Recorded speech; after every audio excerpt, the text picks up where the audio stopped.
মজুদার free coaching চ্যানেলে তোমাদের সকলকে স্বাগত জানাই। আজকের এই ভিডিওতে তোমরা যারা ক্যালকাটা ইউনিভার্সিটিতে বিএ হিস্ট্রি অনার্সে 5th সেমিস্টারে পড়ছো, তোমাদের যে DSEA-1 পেপারটি রয়েছে বাংলাদেশের ইতিহাস, এই পেপারটির একটি ইম্পর্টেন্ট প্রশ্ন 2025-এর সাজেশন অনুযায়ী নবাব সিরাজদৌল্লার সাথে ইংরেজ ইস্ট ইন্ডিয়া কোম্পানির বিরোধের কারণগুলি কী ছিল, বা বলা যায় পলাশির যুদ্ধের কারণ কী ছিল। তো এই প্রশ্ন নিয়ে বিশদে আলোচনা করব। আলোচনা শেষে উত্তরটি তোমাদের সামনে তুলে ধরবো। তার আগে বোর্ডে কি লেখা আছে একবার আমরা দেখে নিই। আজকের আলোচনার বিষয় কি? CU BA history honours 5th sem DSEA-1 বাংলাদেশের ইতিহাস। এখানে প্রশ্ন হচ্ছে ইংরেজ ইস্ট ইন্ডিয়া কোম্পানি ও সিরাজদৌল্লার সংঘাত, এই সংঘাতের কারণ কি? তা আমরা প্রত্যেকেই জানি যে নবাব সিরাজদৌল্লার সাথে ইংরেজ ইস্ট ইন্ডিয়া কোম্পানির বিরোধ বাধে এবং এই বিরোধের পরিণাম ছিল পলাশির যুদ্ধ। তো এখানে আলোচনা করব যে এই বিরোধটা কেন বাধছে, বা বলা যায় পলাশি যুদ্ধের কারণগুলো কি। তো অনেক কারণ আছে। আলীবর্দী খাঁ বাংলার নবাব আলীবর্দী খাঁ, তার আগে মুর্শিদ কুলি খাঁ ছিলেন বিখ্যাত নবাব, বাংলাদেশের স্বাধীন বাংলাদেশের উত্থান ঘটান মুঘল সাম্রাজ্যের পতনের পরবর্তীকালে, এবং পরবর্তীকালে আলীবর্দী খাঁ ক্ষমতায় আসেন। আলীবর্দী খাঁর মৃত্যুর পর তার কনিষ্ঠা কন্যা আমিনা বেগমের পুত্র ছিলেন এই সিরাজদৌল্লা, তিনি সিংহাসনে বসেন এবং মাত্র 13 মাস তিনি রাজত্ব করেন। এই 13 মাসের মধ্যে ইংরেজদের সাথে তার এমন বিরোধ বাধে যে বিরোধের ফলে পলাশির যুদ্ধ হয় এবং পলাশির যুদ্ধে তিনি পরাজিত ও নিহত হন। এবং দেখা যায় যে বাংলাদেশে যে স্বাধীন নবাবীর সূচনা হয়েছিল মুর্শিদ কুলির হাত ধরে, সেই স্বাধীন নবাবীর অবসান ঘটে এবং বাংলাদেশের রাজনৈতিক রঙ্গমঞ্চে সে আবির্ভূত হয় এই ইংরেজ ইস্ট ইন্ডিয়া কোম্পানি। এই ইংরেজ ইস্ট ইন্ডিয়া কোম্পানি এর আগে ছিল দক্ষিণ ভারতে মাদ্রাজে। ভারতবর্ষে আসার পরে তারা মাদ্রাজে কিন্তু ঘাঁটি গেড়েছিল এবং দক্ষিণ ভারতে তারা সেখানে ফরাসিদের সঙ্গে বারে বারে সেখানে যুদ্ধে লিপ্ত হয়েছে। প্রথম মারাঠা ইঙ্গো ফরাসি, দ্বিতীয় ইঙ্গো ফরাসি, তৃতীয় ইঙ্গো ফরাসি, চতুর্থ ইঙ্গো ফরাসি, একাধিকবার এই ফরাসিদের সাথে তাদের যুদ্ধ বাধে দক্ষিণ ভারতে। তখনই তাদের নজর পড়ে বাংলাদেশের উপর। তারা বুঝতে পারে যে বাংলাদেশ একটা সমৃদ্ধশালী রাজ্য এবং এই রাজ্যে যদি তারা ব্যবসা বাণিজ্য করতে আসতে পারে বা ব্যবসা বাণিজ্যের সুযোগ লাভ করতে পারে, তাহলে তারা প্রচুর অর্থ উপার্জন করতে পারে। সেই দৃষ্টিভঙ্গি নিয়ে তারা বাংলাদেশের দিকে অগ্রসর হয় এবং বাংলাদেশে তাদের বিভিন্ন কাজকর্ম সবই ছিল এই সিরাজের বিরোধী, অর্থাৎ নবাবের বিরোধী, বা নবাব তাদের এই কাজকর্মের বিরোধিতা করতে থাকেন ইংরেজদের এই বিভিন্ন কাজকর্মে। শুধু যে ইংরেজরাই বাংলাদেশে ছিল তা কিন্তু নয়, ফরাসি, ওলন্দাজ, ডাচ, দিনেমার প্রত্যেকটা জাতি ছিল, বিদেশি জাতি, কিন্তু তারা নবাবের কথা মেনে চলতেন, কিন্তু ইংরেজরা কথা মেনে চলতেন না। ফলে ইংরেজরাও বুঝতে পেরেছিলেন যে বাংলার মসনদ থেকে নবাব সিরাজদৌল্লাকে সরিয়ে দেওয়া তাদের ক্ষেত্রে একান্ত প্রয়োজন এবং এই কারণে তারা নবাবের বিরুদ্ধে নানা রকম পদক্ষেপ নিতে থাকেন। তারা নিজেরাও চাইছিলেন যে নবাবের সাথে তাদের একটা যুদ্ধ বাঁধুক এবং এই যুদ্ধে যাতে সেই সময় বাংলার রাজধানী মুর্শিদাবাদের রাজদরবারের প্রভাবশালী গণ্যমান্য ব্যক্তিদের সাহায্য পাওয়া যায়, সেজন্য তারা নবাবের বিরোধী যারা তাদের সাথে ষড়যন্ত্রে লিপ্ত হয়, যার নাম পলাশির ষড়যন্ত্র। এই ষড়যন্ত্রে কারা লিপ্ত ছিলেন? নবাবের খুব কাছের মানুষ, নবাবের বিশ্বস্ত সেনাপতি মির্জাফর, নবাবের ব্যাংকার সেই জগৎ শেঠ রায়বল্লভ রায়চাঁদ এবং নবাবের মাসি ঘসেটি বেগম এবং নবাবের এক প্রতিদ্বন্দ্বী শৌকত জং, যিনি বিহার প্রদেশের শাসনকর্তা ছিলেন। তো এনারা প্রত্যেকে জোট বেঁধে যে যার ব্যক্তিগত স্বার্থকে চরিতার্থ করার জন্য তারা একটা চক্রান্ত করে যে নবাবকে কিভাবে সিংহাসন থেকে হটানো যায়। নবাবের পরিবারের লোকেরাই, তার আত্মীয় স্বজনেরাই তার এই নবাব পদ লাভটাকে ভালো চোখে দেখেনি। তারা এর বিরোধিতা করতে থাকে। প্রকাশ্যে নবাবের বিরোধিতা না করতে পারলেও তারা ভিতরে ভিতরে ষড়যন্ত্র করে। যখন ইংরেজরা এই ষড়যন্ত্রের কথা জানতে পারে, তখন ইংরেজরা এই ষড়যন্ত্রে এসে অংশীদার হয় এবং এই ষড়যন্ত্রকে একটা রূপ দেয় পলাশির যুদ্ধ।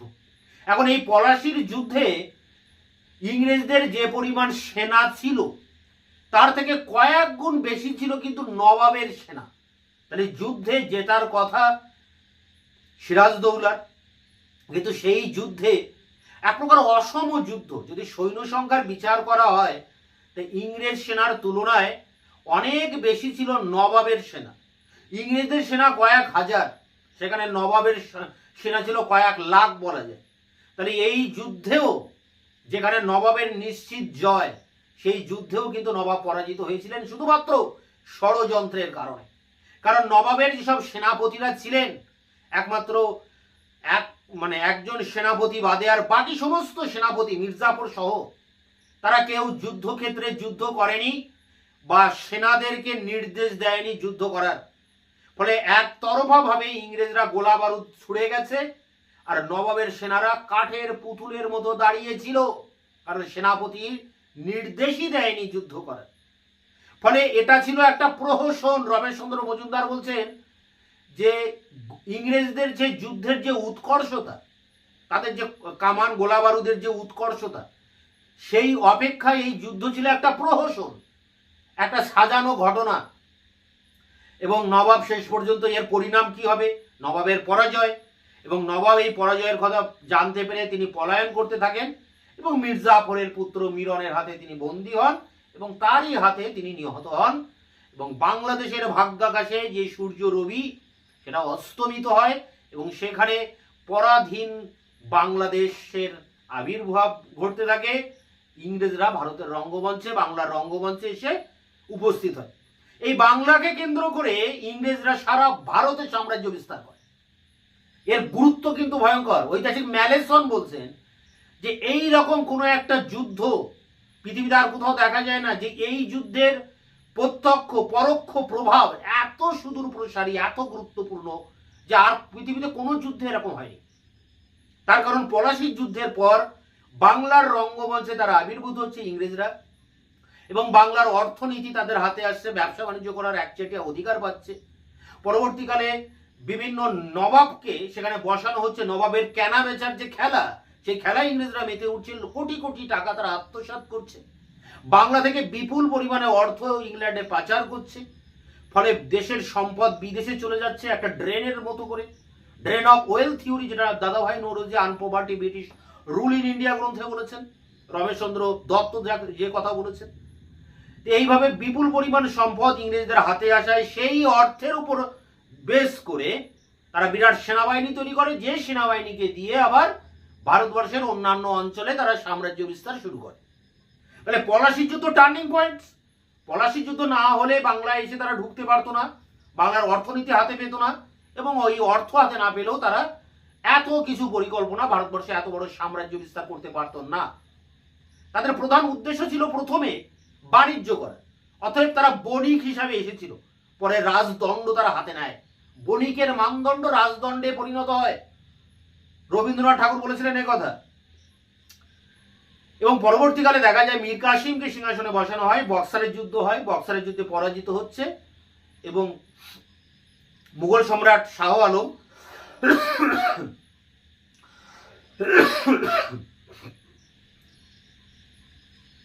মুঘল সম্রাট শাহ আলমের কাছ থেকে বাংলা, বিহার, উড়িষ্যার দেওয়ানি লাভ করছে, যার ফলে বিপুল পরিমাণে অর্থ ইংরেজদের হাতে আসছে। তাহলে পলাশির যুদ্ধ ছিল একটা টার্নিং পয়েন্ট। এর গুরুত্ব ফলাফল অনেক, তবে আমরা পরে আসছি, পয়েন্ট ধরে ধরে আলোচনা করব। সবার আগে যেটা দেখবো যে বিরোধের মূল কারণটা কি, কেন ইংরেজদের সাথে নবাবের বিরোধিতা হলো, সেইগুলো আমরা একটা পয়েন্ট ধরে ধরে আলোচনা করবো। দেখো, প্রথম পয়েন্ট, নবাব সিরাজকে অসম্মান। সিরাজ যখন নবাব হন তখন সমস্ত ইউরোপীয় যেসব বণিকরা ভারতবর্ষে, বাংলাদেশে সেই সময় ছিল, ফরাসি, দিনেওয়ার, ওলন্দাজ, তারা নবাব এবং জমিদার এবং বাংলাদেশের বিভিন্ন অংশের জমিদার, তারা প্রত্যেকে নবাবকে উপঢৌকন বা নজরানা প্রদান করেন নবাবের সম্মানে। কিন্তু ইংরেজরা দেয়নি। ইংরেজরা এই চিরাচরিত প্রথা মেনে নবাবকে কোনো প্রকার উপঢৌকন পাঠায়নি। তার মানে পরোক্ষভাবে নবাবকে অসম্মান করলো ইংরেজরা। এই খবর যখন নবাব জানতে পারলে তখন স্বাভাবিকভাবেই ইংরেজদের প্রতি তিনি রুষ্ট হন, ক্রুদ্ধ হয়ে ওঠেন। এটা একটা কারণ। দস্তকের অপব্যবহার। আমরা জানি 1717 সালে সম্রাট ফারুক শিয়ারের কাছ থেকে এই ইংরেজ ইস্ট ইন্ডিয়া কোম্পানি মাত্র 3000 টাকার বিনিময়ে বাংলাদেশে বিনা শুল্কে বাণিজ্য করার অধিকার পায়। যে লাইসেন্স বা যে সনদ, তার নাম দস্তক। এই দস্তক কিন্তু দেওয়া হয়েছিল কোম্পানিকে, একটা কোম্পানিকে, কোনো ব্যক্তিকে নয়। কিন্তু ইংরেজ কোম্পানি কি করলো, তার যেসব কর্মচারীরা রয়েছে ইংরেজরা, তারা ব্যক্তিগতভাবে মানে সেই দস্তককে ব্যবহার করতে লাগলো। সেই দস্তক দেখিয়ে তারা ব্যক্তিগত বাণিজ্য করতে লাগলো এবং সেখানে শুল্ক ফাঁকি দিতে থাকলো, তারা কোনো করই দিল না। আবার কি করলো, এই দস্তক তারা আবার বিক্রি করলো আরেক বণিকের কাছে। ফলে দস্তকটা একটা অ্যাভেলেবেল ব্যাপার হয়ে গেল এবং দস্তক কেনা বেচার খেলা শুরু হলো। যে কোম্পানিকে দস্তক দেওয়া হলো সেই জায়গা থেকে সেই দস্তক চলে গেল ব্যক্তিগত পর্যায়ে। ফলে বাংলাদেশে বাণিজ্য করতে গেলে নবাবকে যে কর দিতে হয় সেই কর আর দেওয়া লাগছে না। ফলে কোটি কোটি টাকা নবাবের যে শুল্ক সেই শুল্ক ফাঁকি দেওয়া শুরু হয়। ফলে নবাবের বিরোধিতা করতে থাকেন, এই দস্তকের বিরোধিতা করতে থাকেন। কিন্তু ইংরেজরা তো তার এই কথা কর্ণপাত করেনি, তারা বিনা শুল্কে বাণিজ্য বাংলাদেশে চালিয়ে যায়। জব চার্নক ইতিমধ্যে কলকাতার নগরী তৈরি করে ফেলেছেন, সেখানে সেই জায়গায় ইংরেজরা নানা রকম বাণিজ্য কুঠি নির্মাণ করে অবাধে এই দস্তক ব্যবহার করে তারা বাণিজ্য চালিয়ে যাচ্ছে। এর ফলে নবাব কিন্তু ইংরেজদের প্রতি ক্রুদ্ধ হচ্ছে। পরে দেখো সিরাজ বিরোধী ষড়যন্ত্র। নবাব হওয়ার পর মানে সিরাজ নবাব হলে তার পরিবারের লোকেরাই তার বিরোধিতা করতে থাকে, তার আত্মীয় স্বজনরা এটা ভালোভাবে মেনে নিতে পারেনি এবং তাকে কিভাবে সিংহাসন থেকে হটানো যায় তার ষড়যন্ত্র করতে থাকে। এবং এই ষড়যন্ত্রের কেন্দ্র ছিল সিরাজের মাসি ঘসেটি বেগম, যিনি মতিঝিল প্রাসাদে থাকতেন এবং নবাবকে কিভাবে হটানো যায় সেই ষড়যন্ত্র করতে থাকেন। নবাব যখন এটা জানতে পারেন তখন এই মতিঝিল প্রাসাদ লুট করে তার এই মাসিকে নজরবন্দি করে রাখেন। তা যাই হোক, তার এই মাসি একটা চক্রান্ত করেছিলেন। সেই চক্রান্তে সেই সময় নবাবের আশেপাশে যারা গণ্যমান্য মন্ত্রী আমলা তারা সবাই যোগদান করে এবং ইংরেজরাও পরবর্তীকালে এই ষড়যন্ত্রে যোগদান করে, যার অ্যাকচুয়াল নাম পলাশীর ষড়যন্ত্র। সিরাজের দূতকে অপমান। দেখো, এই ঘসেটি বেগম ছিলেন ঢাকার যে নবাব তার বিধবা পত্নী। তা তিনি মুর্শিদাবাদে থাকতেন আর ঢাকা শাসন করতেন এই ঘসেটি বেগমের দেওয়ান কৃষ্ণবল্লভ। তা কৃষ্ণবল্লভের ছেলে নবাবের এই ধনসম্পদ নিয়ে তিনি চলে আসেন কলকাতায়। কলকাতায় ফলতায় তখন ইংরেজরা থাকতেন, সেই ফলতায় এসে ইংরেজদের কাছে শরণাপন্ন হন। এদিকে নবাব সিরাজদৌল্লা রাজবল্লভকে বলেন যে সমস্ত হিসাবপত্র দাখিল করতে, পয়সা করি টাকা পয়সার হিসাব দাখিল করতে, কিন্তু সেটা তিনি করেননি, বরং তার ছেলেকে দিয়ে সমস্ত অর্থ তিনি কলকাতায় ইংরেজদের হেফাজতে পাঠিয়ে দেন। এই খবর যখন জানতে পারেন নবাব, তখন নবাব ইংরেজদেরকে বলেন যে অবিলম্বে এই রাজবল্লভের পুত্রকে তার হাতে তুলে দিতে হবে ধনসম্পদ সহ, এবং এই বার্তা পাঠানোর জন্য তিনি নারায়ণ দাস বলে একজন দূতকে ইংরেজদের কাছে পাঠান। কিন্তু ইংরেজদের সেই সময় গভর্নর জেনারেল ছিলেন ব্রেক সাহেব। এই ব্রেক তিনি তো এই রাজবল্লভের ছেলেকে ফেরত দিলেনই না, বরং এই তার এই যে নবাবের যে দূত সেই দূতকে আরো অপমান করে। ফলে নবাবের দূতকে অপমান করা আর নবাবকে অপমান করা একই ব্যাপার হয়ে দাঁড়ায়। সিরাজ প্রচন্ড ক্ষুব্ধ হন। আবার ঠিক এই সময়ে বাংলাদেশে ফরাসিরাও আসে, আবার ইংরেজরাও আসে। এদের মধ্যে যুদ্ধ বাঁধার উপক্রম হয়, যেহেতু দক্ষিণ ভারতে এর আগে ইংরেজ আর ফরাসিরা 4 বার যুদ্ধ করেছে। ইউরোপে সপ্তবর্ষব্যাপী যুদ্ধকে সূত্র ধরে বারে বারে ইংল্যান্ড আর ফ্রান্সের যুদ্ধ হচ্ছে। আবার বাংলাদেশে চন্দননগরে ফরাসিরা রয়েছে, কলকাতায় ইংরেজরা রয়েছে, এদের মধ্যে যুদ্ধ বাঁধার উপক্রম হচ্ছে। ফলে কলকাতায় যে যার মতো দুর্গ তৈরি করতে থাকে। দুর্গ নবাব এটা জানতে পারেন এবং প্রত্যেকের দুর্গ তৈরি করা বন্ধ করতে বলেন। ফরাসিরা মেনে নেয় দুর্গ তৈরি করা আর বন্ধ করতে হবে, নবাবের আদেশ তারা মেনে নেয়, কিন্তু ইংরেজরা মানেনি, তারা দুর্গ নির্মাণ চালাতে থাকে। ফলে নবাব একসময় ক্রুদ্ধ হয়ে কলকাতা আক্রমণ করেন এবং কলকাতা আক্রমণ করেন 1756 সালে, পলাশী যুদ্ধের আগের বছর করে তিনি ইংরেজদেরকে এখান থেকে তাড়িয়ে দেন। কলকাতা নগরীর নাম রাখেন আলীনগর। পরবর্তীকালে যদিও ইংরেজদের সাথে একটা চুক্তি হয় আলীনগরের সন্ধি, এবং সেই সন্ধির মাধ্যমে ইংরেজদেরকে কলকাতা ফিরিয়ে দেওয়া হয় এবং নানা রকম নিয়ম কানুনের মধ্যে তাদের কলকাতায় রাখা হয়। এইভাবে তিনি সেখানে একটা পরিস্থিতি তৈরি করে তিনি আবার মুর্শিদাবাদের রাজধানীতে ফিরে আসেন। ঠিক এই সময় রবার্ট ক্লাইভ তিনি দক্ষিণ ভারত থেকে আসেন কলকাতায়। এসে তিনি পরিকল্পনা করতে থাকেন যে কিভাবে বাংলার মসনাদ মুর্শিদাবাদ থেকে বাংলার এই স্বাধীন নবাব সিরাজদৌল্লাকে সিংহাসন থেকে হটানো যায় এবং তিনি যোগ দেন মুর্শিদাবাদের রাজদরবারে। তখন তার বিরুদ্ধে যে ষড়যন্ত্র চলছিল সেই ষড়যন্ত্রে অংশীদার হন এবং মীর জাফরকে সেখানে বলির পাঠা হিসেবে দাঁড় করানো হয়, যে তিনি প্রধান ষড়যন্ত্রকারী নবাবের বিরুদ্ধে, নবাবের প্রধান সেনাপতি তিনি, এবং তিনি এই চক্রান্ত করবেন, কোনো যুদ্ধ করবেন না। যখন যুদ্ধ বাঁধবে ইংরেজদের সাথে তখন তিনি তার সেনাদেরকে চুপচাপ দাঁড় করিয়ে রাখবেন, বিনিময়ে তাকে নবাব মারা যাওয়ার পর বা নবাব সিংহাসন থেকে হটে যাওয়ার পর এই মির্জাফরকে সিংহাসনে বসানো হবে। যদিও মির্জাফরকে সিংহাসনে প্রথমে বসানোর কথা বলা হয়নি, পরে তাকে বসানো হয়। তা একটা সময়ে ইংরেজরা এই ষড়যন্ত্র যখন চরমে পৌঁছে যায় তখন নবাব বাধ্য হয়ে ইংরেজদের বিরুদ্ধে যুদ্ধ ঘোষণা করেন এবং পলাশীর আম্র কারণে যুদ্ধের নামে একটা প্রহসন হয়, যে প্রহসনে নবাব পরাজিত হন এবং মির্জাফরের পুত্র মিরনের হাতে বন্দী ও নিহত হন। তো এই ছিল ঘটনা, যে কি কি কারণে নবাবের সাথে সিরাজের বিরোধ বাঁধছে। নবাবের সেই সিংহাসনে বসার পরে সেই অসম্মান, মানে নজরানা না পাঠানো, সেই অসম্মান দিয়ে শুরু, দস্তকের অপব্যবহার, সিরাজ বিরোধী ষড়যন্ত্র শুরু করা, সিরাজের দূতকে অপমান করা, দুর্গ নির্মাণ করা, পলাশীর যুদ্ধ সংগঠিত করা, এগুলোই হচ্ছে পলাশী যুদ্ধের প্রপার কারণ। যদিও কিছু কিছু ইংরেজ ঐতিহাসিক, যাদেরকে আমরা বলি কেমব্রিজ গোষ্ঠীর ঐতিহাসিক বা সাম্রাজ্যবাদী ঐতিহাসিক, যারা কখনো প্রকৃত ইতিহাসকে দেখেনি, তারা সবসময় ইতিহাসের ভিতরে সাম্রাজ্যবাদকে দিয়ে ব্যাখ্যা করার চেষ্টা করেছেন এবং ইংরেজ জাতির মহিমা প্রচার করার চেষ্টা করেছেন অন্ধবিশ্বাসের দ্বারা, অন্ধ জাতীয়তাবাদের দ্বারা তাড়িত হয়ে। তারা ইংরেজদের কখনো খারাপ চোখে দেখেননি, কারণ সেই সব ঐতিহাসিকরা নিজেরাও ইংরেজ। তাই ইংরেজ জাতির গৌরব সবসময় বাড়ানোর জন্য তারা অনৈতিহাসিক ব্যাখ্যা সবসময় দিয়ে এসেছেন।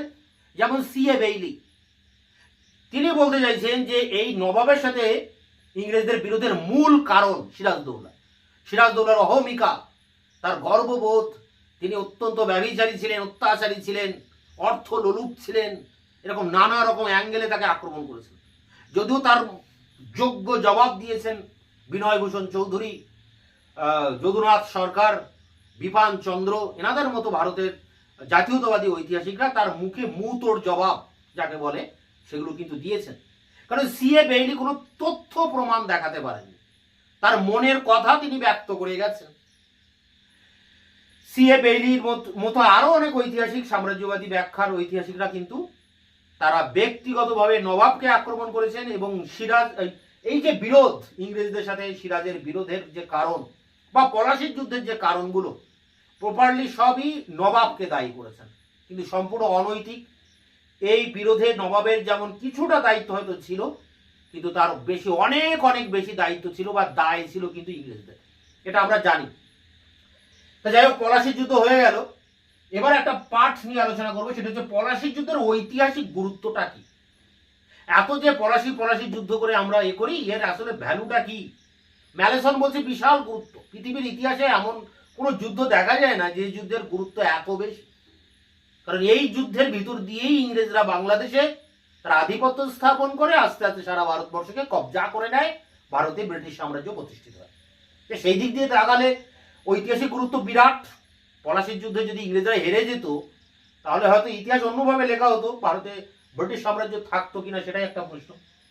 তা প্রথমে যখন রয়েছে, এটাও আমরা কয়েকটা পয়েন্টের ভিত্তিতে আলোচনা করি। কোম্পানির সার্বভৌমত্ব প্রতিষ্ঠা। বাংলাদেশে কোম্পানি ছিল আগে একটা ব্যবসায়িক কোম্পানি, একটা বাণিজ্য করার জন্য একটা বণিক গোষ্ঠী, ইস্ট ইন্ডিয়া কোম্পানি। আরো তো এরকম অনেক কোম্পানি আছে, ফরাসি east India company, Dutch east India company, অনেক কোম্পানি আছে।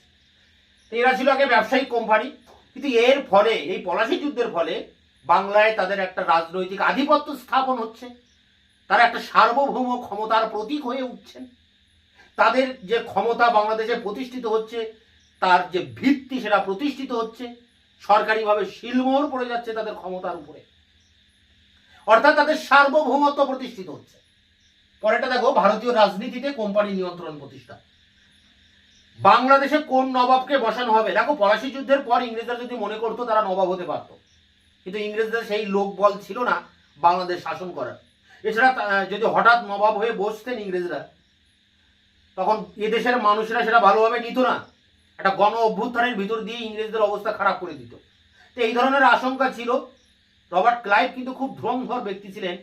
তিনি বুঝতে পেরেছিলেন যে এখন ইংরেজদের এই সিংহাসনে বসার সময় নয়, বরঞ্চ যে ক্ষমতা তারা পেয়েছে তাকে কাজে লাগানোর সময়।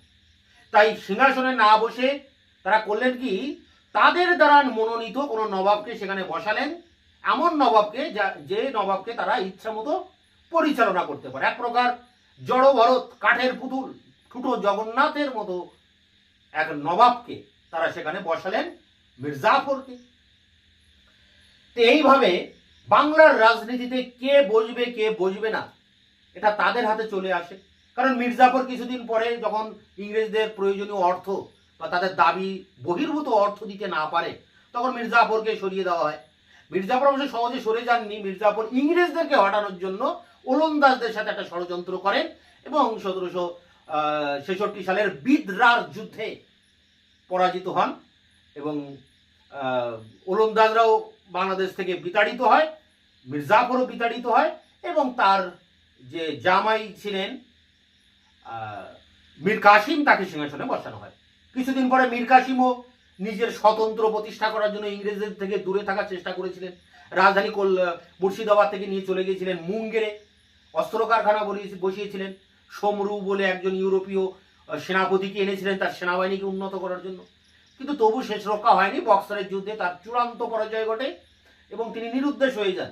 যদিও অনেক পরে দিল্লির লাল কেল্লায়, অনেক পরে 1780 বা 82 সাল নাগাদ তার মৃতদেহ খুঁজে পাওয়া যায় লাল কেল্লার গেটের সামনে। যাই হোক, তো এইসব ঘটনার ভিতর দিয়ে একটা জিনিস পরিষ্কার হয়ে গেল যে নবাব কে বসবে সিংহাসনে পলাশী যুদ্ধের পর। পলাশী যুদ্ধের পরে প্রায় 3-4 বার কিন্তু নবাবকে বসানো হয়েছে, হটানো হয়েছে, আবার বসানো হয়েছে, এমন খেলা কিন্তু চলতেই আছে।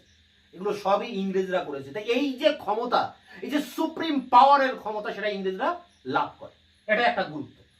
প্রশাসনিক ও রাজনৈতিক জটিলতা বৃদ্ধি। দেখো পলাশী যুদ্ধের পরবর্তীকালে কি হচ্ছে, যে ইংরেজদের হাতে বক্সারের যুদ্ধ হচ্ছে, তারপরে দেওয়ানি লাভ, এগুলোর ফলে কি হচ্ছে, ইংরেজদের হাতে প্রচুর পরিমাণে অর্থ চলে আসছে। অ্যাকচুয়ালি বাংলাদেশের অর্থনৈতিক ক্ষমতা ইংরেজদের হাতে চলে আসে।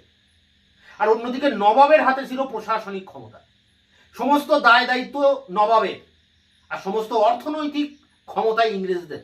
ইংরেজদের হাতে ক্ষমতা অনেক কিন্তু কোনো দায়িত্ব নেই, আবার নবাবের হাতে দায়িত্ব অনেক কিন্তু কোনো ক্ষমতা নেই। ফলে দুই ধরনের শাসন চলতে থাকে, যাকে বলে ডুয়াল গভর্নমেন্ট বা দ্বৈত শাসন ব্যবস্থা। নবাব পাচ্ছেন দায়িত্ব, ক্ষমতাহীন দায়িত্ব, আর ইংরেজরা পাচ্ছেন দায়িত্বহীন ক্ষমতা। এর ফলে বাংলাদেশের একটা প্রশাসনিক রাজনৈতিক জটিলতা বৃদ্ধি পায় এবং যার জন্য সাফার করে সাধারণ মানুষ। সাধারণ মানুষ নিপীড়িত, শোষিত, বঞ্চিত হয় এবং সে একটা সময় দেখা যায় 76-এর মন্বন্তরের মতো ঘটনা এই সময়ই ঘটছে। ব্যবসা বাণিজ্য কোম্পানির একচেটিয়া কর্তৃত্ব, বাংলাদেশ থেকে সমস্ত ইউরোপীয় কোম্পানিকে হটিয়ে দেয় ইংরেজরা এই ঘটনার পর, এবং একচেটিয়া ভাবে বিনা শুল্কে, একটা টাকা কর না দিয়ে পুরো একচেটিয়া ভাবে বিনা শুল্কে এই দেশের সমস্ত বাণিজ্য তারা কবজা করে নেয় এবং প্রচুর পরিমাণে অর্থের মালিক হয় এই কোম্পানি। এই সময়ই তাদের বাণিজ্যিকভাবে অগ্রগতির একটা সময়, উৎকর্ষের যুগ বলা যায় এই সময়টা। তা বাংলাদেশের কোম্পানি বাণিজ্যের একটা একচেটিয়া কর্তৃত্ব প্রতিষ্ঠা হচ্ছে পলাশী যুদ্ধের পরবর্তীকালে। বাংলায় স্বাধীনতার সূর্য অস্তমিত হয়। দেখো বাংলাদেশে স্বাধীন নবাবের সূচনা করেছিলেন মীর মুর্শিদ কুলি খাঁ। পরবর্তীকালে সুজাউদ্দিন বসে সিংহাসনে, বা আরো অনেকে বসে, শেষে আলিবর্দী খাঁ বসেন, নবাব সিরাজদৌল্লা বসেন, কিন্তু এরা সব স্বাধীন নবাব, কারণ আন্ডারে নয়। কিন্তু এখন কি ঘটলো পলাশী যুদ্ধের পর, সেই স্বাধীন নবাবের যে অবসান ঘটছে, অর্থাৎ স্বাধীনতার যে সূর্য বাংলাদেশে সেটা অস্তমিত হচ্ছে। এই ঘটনায় এটা বলা হচ্ছে যে বাংলার স্বাধীনতার সূর্য অস্তমিত হচ্ছে। শেষ পয়েন্ট, নবযুগের সূচনা। অ্যাকচুয়ালি বাংলাদেশে এবং ভারতবর্ষে আধুনিক যুগ ধরা হয় 1757 পর থেকে, কারণ এরপরে ইংরেজরা ভারতবর্ষে আসছে এবং তাদের হাত ধরে একটা নতুন যুগের সূচনা হচ্ছে, একটা ব্রিটিশ শাসনের যুগ শুরু হচ্ছে। ভারতবাসী একটা নতুন ধরনের শাসন পদ্ধতির ভিতরে এসে প্রবেশ করছে। বাংলাদেশ একটা নতুন কিছু দেখছে ইংরেজদের হাত ধরে। ফলে তারা মধ্যযুগের সেই গোড়ামি কুসংস্কারের যুগ থেকে অনেকটা বেরিয়ে এসে ইংরেজদের সেই পাশ্চাত্য শিক্ষা সংস্পর্শে আসছে। পরবর্তীকালে আধুনিক যুগের সূচনা হচ্ছে এই সময় থেকে। যদুনাথ সরকার এমনটাই বলছেন যে এই যুগ সময় থেকে একটা নতুন যুগের সূচনা হচ্ছে। এছাড়া আরেকজন আছেন তারাচাঁদ, তিনি বলছেন যে পলাশির যুদ্ধের ভিতর দিয়ে ভারতীয়দের যে দুর্বলতা সেটা প্রকাশ পেয়েছিল এবং সেই জায়গায় ইংরেজ কর্তৃপক্ষ তাদের আধিপত্য স্থাপন করেছিল এবং ভারতবর্ষে আস্তে আস্তে ব্রিটিশ সাম্রাজ্য স্থাপিত হয়। তো এই ছিল পলাশির যুদ্ধ এবং তার গুরুত্ব। গুরুত্ব বলতে এইগুলোই বলতে হবে: কোম্পানির সার্বভৌমত্ব প্রতিষ্ঠা, একচেটিয়া বাণিজ্যের ক্ষমতা, রাজনৈতিক ক্ষমতা স্থাপন, প্রশাসনিক রাজনৈতিক জটিলতা বৃদ্ধি পাচ্ছে এবং বাংলার স্বাধীনতার সূর্য অস্তমিত হচ্ছে, একটা নবযুগের সূচনা হচ্ছে। এটা তার গুরুত্বের অংশে বলতে হবে। আর তার আগে পলাশির যুদ্ধের কারণ যদি বলে, তাই এই পয়েন্টগুলোর উপর দিয়ে আলোচনা করতে হবে, বা সিরাজ নবাবের বিরোধের কারণগুলো কি, এই পয়েন্টের উপর আলোচনা করতে হবে। তো দেখো, এর উপরে 20 নম্বরের নোটস কিন্তু তোমাদের খুবই ইম্পর্টেন্ট। এবার তোমরা যারা অনার্সে পড়ছো, ডিএসসি A2 পেপারটি তোমাদের রয়েছে। 10 নম্বর বলো, 5 নম্বর বলো, 20 নম্বর বলো, যাই হোক, আলোচনাটা এই হবে, মানে অ্যান্সারের শিটটা আলাদা হতে পারে। তা 20 নম্বরের অ্যান্সার আমি এরপরে তোমাদের সামনে আলোচনা করব অন স্ক্রিনে। খুব high quality, high standard note, একটা MA কোয়ালিটির নোটস। নোটসটা পড়লেই বুঝতে পারবে সমস্ত নোটের থেকে আলাদা কোয়ালিটির নোটস। এবং এই নোটস তোমরা কলেজে স্যারকে দিয়ে যাচাই করে দেখতে পারো আমার কথাটি কতটা সত্য। তা যাই হোক, এবার আলোচনা করি অন স্ক্রিনে এই প্রশ্নের 20 নম্বরের অ্যান্সার নিয়ে। পলাশির যুদ্ধ অর্থাৎ পলাশি যুদ্ধের কারণ, বা এখানে সিরাজদৌল্লার সাথে ইংরেজ ইস্ট ইন্ডিয়া কোম্পানির বিরোধের কারণ। অ্যান্সার এভাবে লিখবে: পলাশির যুদ্ধ বাংলা তথা ভারতবর্ষের ইতিহাসে শুধু নয়, পৃথিবীর ইতিহাসেও একটি গুরুত্বপূর্ণ ঘটনা। পলাশিতে ইংরেজদের বাংলা বিজয় সূত্রে ভারতে ইংরেজদের সাম্রাজ্যের ভিত্তি স্থাপন হয়। অর্থাৎ বাংলা থেকেই এবং বাংলার অর্থ ভাণ্ডার দিয়েই ইংরেজরা ভারতবর্ষের বিভিন্ন প্রান্তে তাদের প্রভুত্ব স্থাপন করে এবং ধীরে ধীরে ব্রিটিশ সাম্রাজ্য গড়ে তোলে। এহেন একটি গুরুত্বপূর্ণ ঘটনার কারণ এবং অনিবার্যতা সম্পর্কে নিম্নে আলোচনা করা হলো। প্যারা করে: SC হিল, বেঙ্গল ইন 1756 থেকে 57, 1905; PJ Marshall, Bengal, the British bridges, 1987; CA Bayly, Indian society and the making of the British empire, 1987 প্রমুখ বলেন যে পলাশির ষড়যন্ত্রে ইংরেজদের বিশেষ কোনো ভূমিকা ছিল না। সিরাজদৌল্লা এতই চরিত্র দুর্বিনীত, নিষ্ঠুর ছিলেন যে অমাত্যবর্গ সহ সাধারণ মানুষও নবাবের উপর শ্রদ্ধ হয়ে পড়ে। তাই তাকে অপসারণ করতে মুর্শিদাবাদ দরবারের গণ্যমান্য ব্যক্তিরা বদ্ধপরিকর হয় এবং এ কাজ করতে সামরিক শক্তির প্রত্যাশায় ইংরেজদের ডেকে আনে। তাই ইংরেজদের বাংলা বিজয়ে পূর্ব পরিকল্পনা বা নো ক্যালকুলেটেড প্লটিং ছিল না। প্যারা করে দেখো: SC হিল পলাশির যুদ্ধের কারণ প্রসঙ্গে সাধারণ কারণ হিসেবে বলেন যে পলাশির যুদ্ধের প্রাককালে বাংলার সমাজ হিন্দু ও মুসলমান এই সাম্প্রদায়িক ভিত্তিতে দ্বিখণ্ডিত ছিল। মুসলমান শাসকের অত্যাচারে অতিষ্ঠ সংখ্যাগরিষ্ঠ হিন্দুরা মুসলমান শাসন থেকে মুক্তি চাইছিল।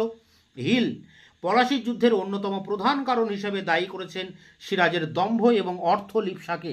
তিনি ইংরেজদের বিরুদ্ধে সিরাজের প্রধান অভিযোগগুলি ফোর্ট উইলিয়াম কেল্লার সংস্কার, দস্তকের যথেচ্ছ ও বেআইনি অপব্যবহার এবং নবাবের অপরাধী প্রজাদের কলকাতায় আশ্রয় দান মিথ্যা গুজব বলে উড়িয়ে দিয়েছেন।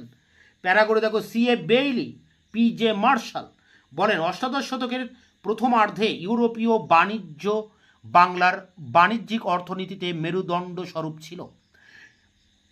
এই ইংরেজদের সাথে একটা অর্থনৈতিক সম্পর্ক, এই বাণিজ্যের সূত্রে হিন্দু জৈন ব্যবসায়ী সম্প্রদায় বেশ লাভবান হতে থাকে এবং ইংরেজদের সাথে একটা অর্থনৈতিক সম্পর্ক গড়ে ওঠে।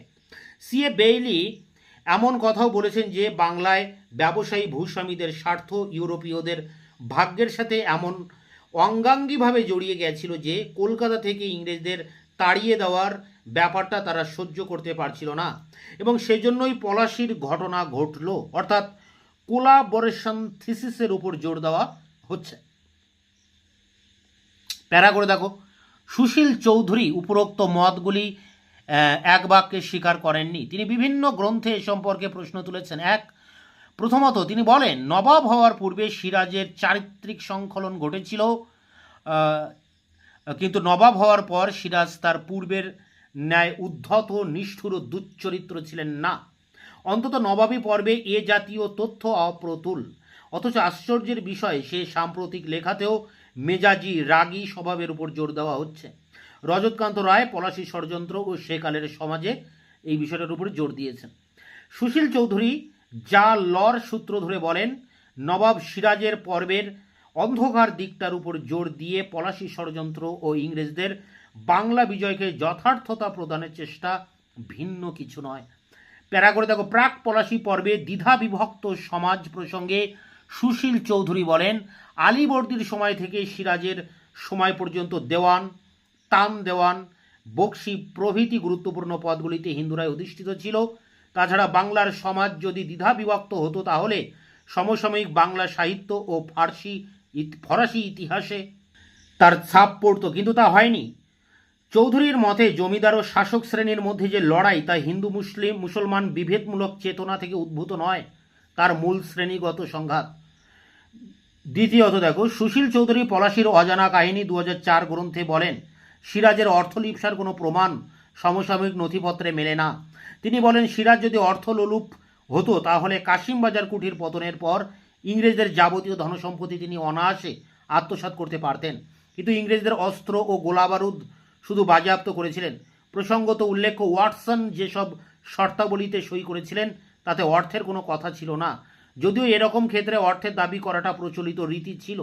একথা ঠিক যে কলকাতা দখলের পর মুর্শিদাবাদ ফেরার পথে তিনি ডাচদের কাছ থেকে 4.5 লক্ষ টাকা ও ফরাসিদের কাছ থেকে 3.5 লক্ষ টাকার নজরানা নেন। কলকাতার ইংরেজ কোষাগারে নবাব মাত্র 40,000 টাকা পান। প্রসঙ্গত উল্লেখ্য, বাংলার সব নবাবই যুদ্ধ জয়ের পর বিদেশি বণিক ও দেশীয় সওদাগরের কাছ থেকে নজরানা নিতেন। নজরানার পরিমাণ অনেক ক্ষেত্রে বেশি হতো, তাই এই অর্থলিপ্সার অভিযোগ ঠিক নয়। প্যারা করে দেখো, এস চৌধুরী অর্থাৎ Sushil Chowdhury from prosperity to decline গ্রন্থে নতুন শ্রেণীগত জোটবদ্ধতার সম্পর্কে বলেন, অষ্টাদশ শতকের প্রথমার্ধে বাংলায় যে বড় বড় জমিদার বা ব্যাংকার শ্রেণীর উদ্ভব হয় তা মুর্শিদ কুলির শাসনের পরোক্ষ ফল, নবাবদের অনুসৃত নীতির জন্য নয়। তাছাড়া এই জোট বন্ধনের কোনো প্রাতিষ্ঠানিক ভিত্তি ছিল না। সুতরাং শ্রেণীগত জোটবদ্ধতার ভাঙন ও ইংরেজদের বঙ্গ বিজয় বক্তব্য ঠিক নয়। কোলাবোরেশন থিসিস ও অধ্যাপক চৌধুরী মানেন না। তিনি বলেন, ইউরোপীয়দের তুলনায় এশীয় বা ভারতীয় বণিকদের বাংলা থেকে পণ্য রপ্তানির পরিমাণ অনেক বেশি ছিল, ফলে এরাই বাংলায় সর্বাধিক ধনসম্পদ আমদানি করেছিল, ইউরোপীয়রা নয়। তাই বাংলার ব্যাংকার বণিকদের স্বার্থ ইউরোপীয়দের সাথে ঘনিষ্ঠভাবে যুক্ত হয়েছিল, এটা কিছুতেই বলা যায় না। প্যারা করে দেখো কি বলা হচ্ছে। এবারে আমরা দেখব ইংরেজদের বিরুদ্ধে সিরাজের যে 3টি অভিযোগ ছিল তা কি ন্যায়সঙ্গত না মিথ্যা গুজব। প্রথমত, কেল্লার সংস্কারের বিষয়ে কোম্পানির পরিচালক সভার নির্দেশ ছিল 1752 6 জানুয়ারি যে নবাবের অনুমতি নিয়ে কেল্লার মানে ফোর্ট উইলিয়াম সংস্কার করান এবং নবাবকে যেন বোঝানো হয় এর উদ্দেশ্য হলো অন্যান্য ইউরোপীয়দের হাত থেকে কোম্পানির বিষয় সম্পত্তি রক্ষা করা এবং বাংলার শান্তি বজায় রাখা। সিএ বেইলি এবং রজতকান্ত রয় ও বলেন, এর মূল কারণ ফরাসি আক্রমণ প্রতিরোধ। ঐতিহাসিক সুশীল চৌধুরী নবাবী আমলে মুর্শিদাবাদ গ্রন্থে দেখান, ফোর্ট উইলিয়াম কাউন্সিল লন্ডনে লিখেছিল এর মূল উদ্দেশ্য দেশীয় শত্রুদের অবশ্যই নবাব আক্রমণ প্রতিহত করা। প্রসঙ্গত উল্লেখ্য, নবাব সিরাজ ইংরেজ ও ফরাসিদের দুর্গ সংস্কারে বাধা দেননি, নবনির্মাণে বাধা দিয়েছিলেন। ফরাসিরা বিষয়টি মেনে নেওয়ায় বিরোধ হয়নি, কিন্তু ইংরেজদের মনোভাব ছিল আক্রমণাত্মক ও অবজ্ঞাপূর্ণ। এমনকি হিল বলেন, দুর্গ সুরক্ষিত করার বিষয়ে তাদের অধিকারের সীমা অতিক্রম করেছিল এবং নবাবের অনুমতি না নিয়েই বেআইনিভাবে কলকাতার কেল্লা সুসংহত করেছিল। দক্ষিণ ভারতে ইংরেজদের কাণ্ড কারখানা দেখে এবং বাংলার মসনদে প্রতিদ্বন্দ্বিতার কথা মনে রেখেই স্বাভাবিকভাবেই সিরাজ ইংরেজদের এই প্রচেষ্টায় আশঙ্কিত হয়ে পড়েছিলেন। প্যারা করে দেখো, দস্তকের অপব্যবহার সম্পর্কে সিরাজের অভিযোগ মোটেই ভিত্তিহীন ছিল না বলে সুশীল চৌধুরী বলেছেন। দস্তকের অপব্যবহার করার ব্যক্তিগত বাণিজ্যের ক্ষেত্রে শুধু শুল্ক ফাঁকি দিত না, এমনকি এশীয় বণিকদের কাছে বিক্রি করত। ফলত বাণিজ্য শুল্ক বাবদ ন্যায্য প্রাপ্য রাজস্ব থেকে রাজ্য বঞ্চিত হওয়ায় আর্থিক ক্ষতি যথেষ্ট হতো বার্ষিক 1.5 কোটি। সুতরাং দস্তকের অপব্যবহার নিয়ে সিরাজের যুক্তি ভিত্তিহীন ছিল না। সুশীল চৌধুরী এসসি হিলের জাতীয় ছুতো সম্পর্কে বলেন, নবাবের কর্তৃত্বকে অস্বীকার করে নবাবেরই অপরাধী প্রজাদের কলকাতায় আশ্রয়দানের মাধ্যমে নবাবকে অগ্রাহ্য করার প্রকৃষ্ট নমুনা কৃষ্ণদাসের ঘটনা। অধ্যাপক চৌধুরী বলেন, আলীবর্দীও এরকম অবৈধ আশ্রয়দানের জন্য কয়েকবার প্রতিবাদ করেছিলেন। দাসকে সিরাজ টাকা তসরূপ প্রায় 54 কোটি টাকা এবং মসনদে প্রতিদ্বন্দ্বিতার পরিপ্রেক্ষিতে ন্যায্যসঙ্গতভাবেই প্রত্যার্পণের দাবি জানিয়েছিলেন। কৃষ্ণদাসকে ইংরেজরা মসনদের আগামী সম্ভাব্য উত্তরাধিকারী ভেবেই আশ্রয় দেয়, অর্থাৎ রাজনৈতিক উদ্দেশ্য এর পেছনে ছিল। কৃষ্ণদাসকে আশ্রয় দিয়ে ইংরেজরা শুধু নবাবী কর্তৃত্বকেই অবজ্ঞা ও অমান্য করেনি, সিরাজের বিরোধী দলের সাথে জড়িয়ে পড়েছিল। প্যারা করে দেখো, সুতরাং ইংরেজদের বিরুদ্ধে নবাবের অভিযোগগুলি ছুতো নয়, প্রতিটি যুক্তিসঙ্গত। সুশীল চৌধুরী নবাবের কলকাতা আক্রমণের 1756 6 জুন পূর্বের ঘটনাবলী বিশ্লেষণ করে বলেন, ইংরেজদের কঠোর ও অনমনীয় মনোভাব পলাশী যুদ্ধকে অনিবার্য করে তোলে। এমনকি এই সংঘর্ষ বাধার 3 দিন আগে তার দূত নারায়ণ সিং ও খোজা ওয়াজিদকে একটা আপোষ মীমাংসার জন্য পাঠান, কিন্তু মূলত গভর্নর ড্রেকের যুদ্ধাংদেহী মনোভাবের জন্যই দৌত্য ব্যর্থ হয়। প্যারা করে দেখো, এটি শেষ প্যারা। পলাশী যুদ্ধের অনিবার্যতা বা সুদূরপ্রসারী কারণ সম্পর্কে বলা যায়, ইংরেজদের বাংলা বিজয়ের পেছনে সবচেয়ে বড় যে উদ্দেশ্য কাজ করেছিল তা হলো কর্মচারীদের ব্যক্তিগত ব্যবসা বাণিজ্যের স্বার্থ রক্ষার প্রয়াস। কর্মচারীদের এই প্রয়াস ব্যক্তিগত ব্যবসার রমরমা দেখা গিয়েছে 1720 থেকে 30-এর শেষ পর্ব পর্যন্ত, কিন্তু 1740-এর দশকের শেষ থেকে 50-এর দশকের প্রথম অবধি এই ব্যবসা বাণিজ্যের তীব্র সংকট আসে। এ সময় একদিকে ফরাসি ব্যক্তিগত ব্যবসা বৃদ্ধি পায় এবং এদের সাথে খোজা ওয়াজিদের নেতৃত্বে হুগলির আর্মেনীয় বণিকরা হাত মেলায়। এই ফরাসি আর্মেনীয় জোটের সাথে প্রতিদ্বন্দ্বিতায় ইংরেজরা পেরে উঠছিল না, ফলে তাদের ব্যক্তিগত ব্যবসা মার খায়। পরিসংখ্যান করে দেখা যায় 1751-তে ইংরেজ জাহাজের মোট টানেজ ছিল 7420 টন, তার মধ্যে 5020 টন ছিল ব্যক্তিগত ব্যবসার। আর 1754-তে ফরাসি জাহাজে টানেজের পরিমাণ ছিল 10,450 টন, তার মধ্যে 7,450 টন ছিল ব্যক্তিগত ব্যবসার। এই কর্মচারীদের ব্যক্তিগত বাণিজ্যের পুনরুদ্ধার ও পূর্বতন আধিপত্য প্রতিষ্ঠার জন্য প্রয়োজন হয়েছিল রাজনৈতিক ক্ষমতা দখল করে ফরাসি বিতাড়ন এবং নবাব সিরাজদৌলার অপসারণ। তা দেখো, এখানে প্রশ্নটাও কিন্তু আরেকবার উল্লেখ করা হয়েছে, পলাশী যুদ্ধের সুদূরপ্রসারী ও তাৎক্ষণিক কারণ কী ছিল? পলাশী যুদ্ধ কি অনিবার্য ছিল? বা এখানে প্রশ্ন আসতে পারে যে নবাব সিরাজদৌলার সাথে ইংরেজ ইস্ট ইন্ডিয়া কোম্পানির বিরোধের কারণগুলি কী ছিল। তার উপরে যে 20 নম্বরের কোশ্চেন অ্যান্সার, সেই স্ট্যান্ডার্ড কোয়ালিটি কোশ্চেন অ্যান্সার তোমাদের সামনে আমি আলোচনা করলাম। এটি সংগ্রহ করে পরীক্ষার জন্য প্রস্তুতি নাও। তোমাদের এই পেপারের অনেক ইম্পর্টেন্ট প্রশ্নের উত্তর আমি ইতিমধ্যে চ্যানেলে আপলোড করে দিয়েছি এবং অন্যান্য প্রশ্নের উত্তর নিয়ে আবার খুব দ্রুত তোমাদের সামনে এসে হাজির হচ্ছি। ততক্ষণে চ্যানেলকে তোমরা সাবস্ক্রাইব করে রাখবে, বন্ধুদের কাছে শেয়ার করবে, নিজেদের মতামত জানাবে কমেন্ট সেকশনে। ভিডিওটি ভালো লাগলে অবশ্যই একটা লাইক দেবে।